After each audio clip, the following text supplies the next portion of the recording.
In the previous section, we downloaded the VMware Fusion hypervisor for Mac. Now, unfortunately, that program has a 30-day trial, but when that trial runs out, you have to decide whether you really want to pay for it or not. So some of you may feel that $100 for VMware Fusion is really not a good use of capital, and I completely understand that. So the alternative is this program called VirtualBox, which is a free hypervisor that is supplied by Oracle. And you can do about 95% of the things that you can do in VMware Fusion. It's just free and runs a little slower and it's a little clunkier to use than the VMware product. So we'll walk through the process of installing that. You can install both, so don't worry about having some conflict between VirtualBox and VMware Fusion. They'll play nicely together. We're going to download VirtualBox, and then we're going to download an OVF file of Ubuntu, which is a Linux distribution. We'll go through the process of installing that on VirtualBox, and you can kind of see how the two programs compare, and you'll get the idea of what it's like to run a Linux operating system inside your Mac using a hypervisor. So here's the link to VirtualBox. You can click on that and it'll take you to the VirtualBox download page. For Mac OS X, there's a DMG file.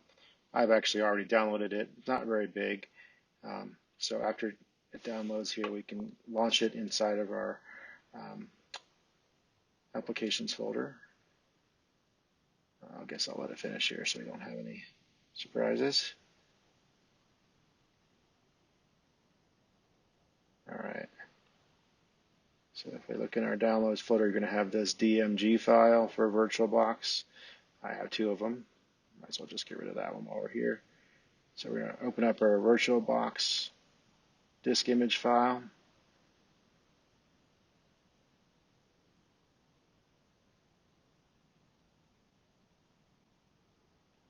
All right, so now you can see here VirtualBox disk is mounted, and it's telling you double click on this icon, virtualbox.pkg, and then you'll be able to run the VirtualBox application from the applications folder. You do that. All right, so we'll go ahead and let it do all this. Continue, install, password. All right. Takes a minute or so to install this program. We'll have some hoops to jump through. Now you can see here, just like in the VMware installer, it has this issue where Mac OS blocks the system extension and you have to go into your security preferences to allow it. So we'll just play along and go ahead. And you can see here that you need to click the lock to make changes. Put in your password again. And now you can allow it. All right. So we allowed it, and it told us that the installation failed and we have to close. So it then asks you if you want to put your VM VirtualBox installer in the trash can, and you don't want to because it didn't work the first time. So we're going to do keep.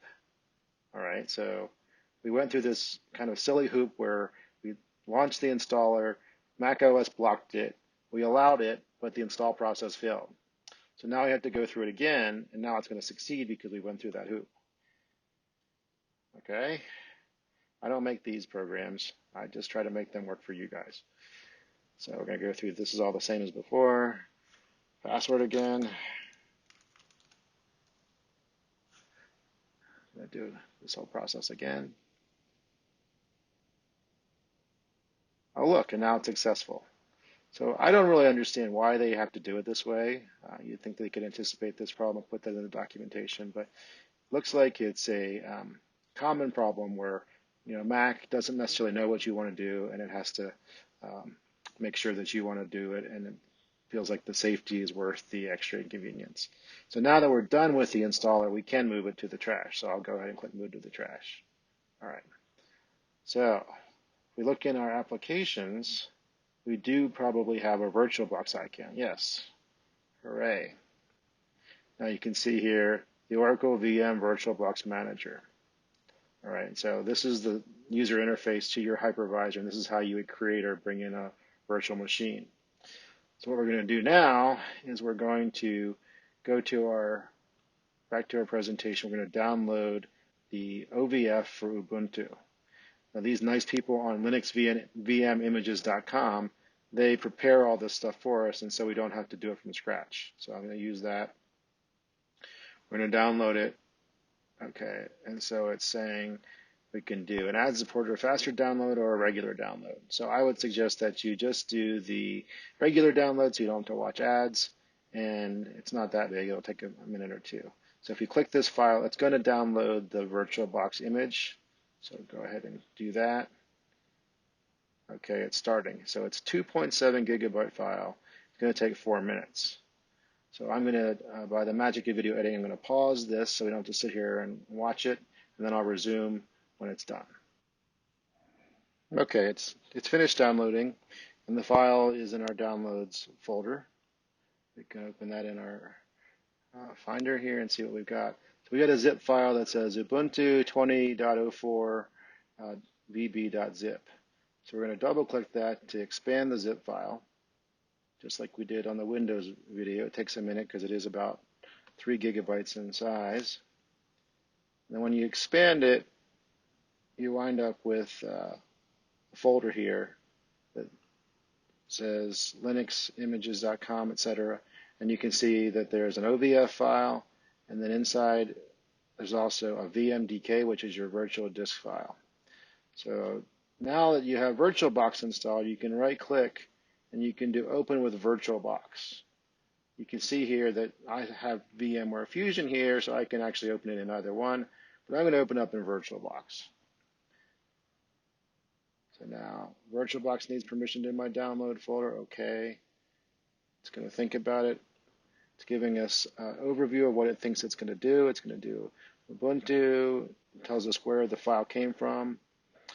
It's going to have 2 gigabytes of RAM, a DVD drive, USB sound, and some other hardware that it thinks is there by default. We're not really going to mess with that. It's going to put the machine's folder is under my GM Webster home directory. It creates this folder called VirtualBox VMs. And we're going to just kind of leave all that alone and click import. They're giving you a little notice that this is for learning purposes. Fine. All right, so it's importing the virtual disk image. It says it's going to be a little bit of time. I'm guessing it's going to be 2 minutes.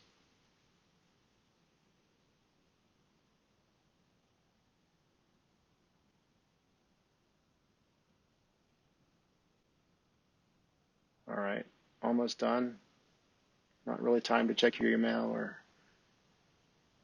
do anything like that. Give it a few minutes to finish up. Okay, so now you can see that in the list of machines over here, we have the Ubuntu 20.04 Linux machine that's currently in a powered off state. So that's like it was in VMware. You had to, quote unquote, power on the virtual machine, and then it'll go through its boot up process. So there's probably a right click here. Let's see. Just double clicking it will turn it on, it looks like. Okay, so I got this message the last time I did it, so I'm going to, work through it with you.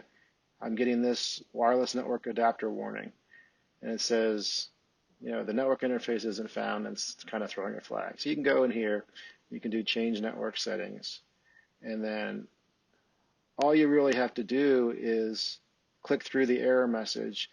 You leave this unbridged.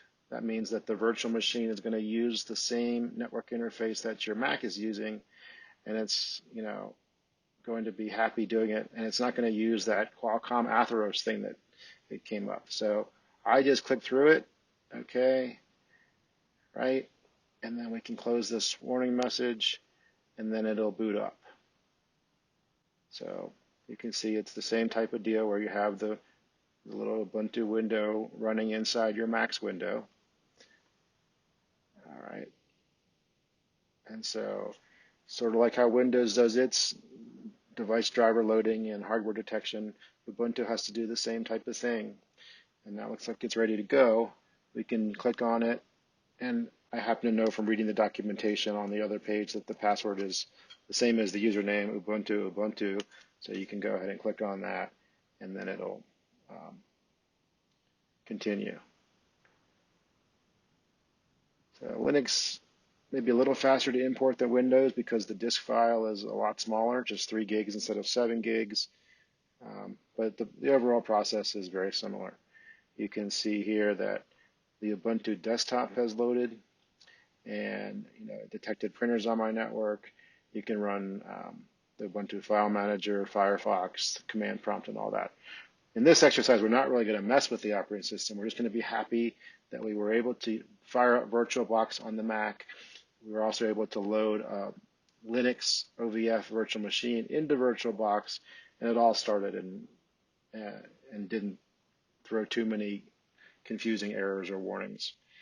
As you can see, it's really hard to have the process be 100% foolproof. When these people make these packages of virtual machines, they may get it slightly wrong, or they may have a version of a virtual machine or hardware driver that's not quite exactly corresponding to what you have on your machine. Usually you can work through the process. So I'm going to make that window smaller. Now when I do that, you can see that VirtualBox wants to go into our system preferences, and it wants to access our screen and so on under that accessibility. So just like we did with VMware, we're going to have to do the same thing. So we'll check that. Okay. It's telling you that it can't do this until it quits and restarts, so we're going to let it do that. So we can help speed it along a little bit by powering this thing down.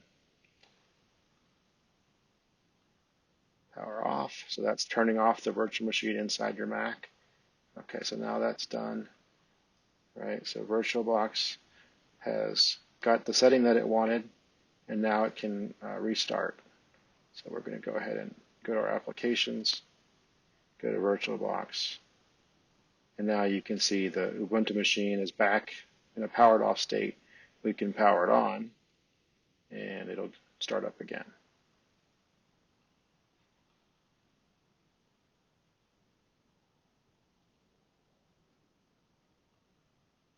So here it goes, it's booting up again.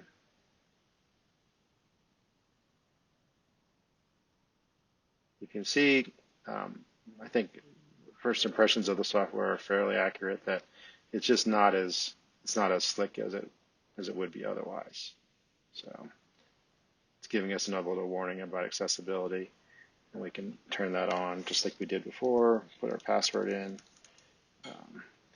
and then check off the box for VirtualBox that it has accessibility access, and now that all looks good.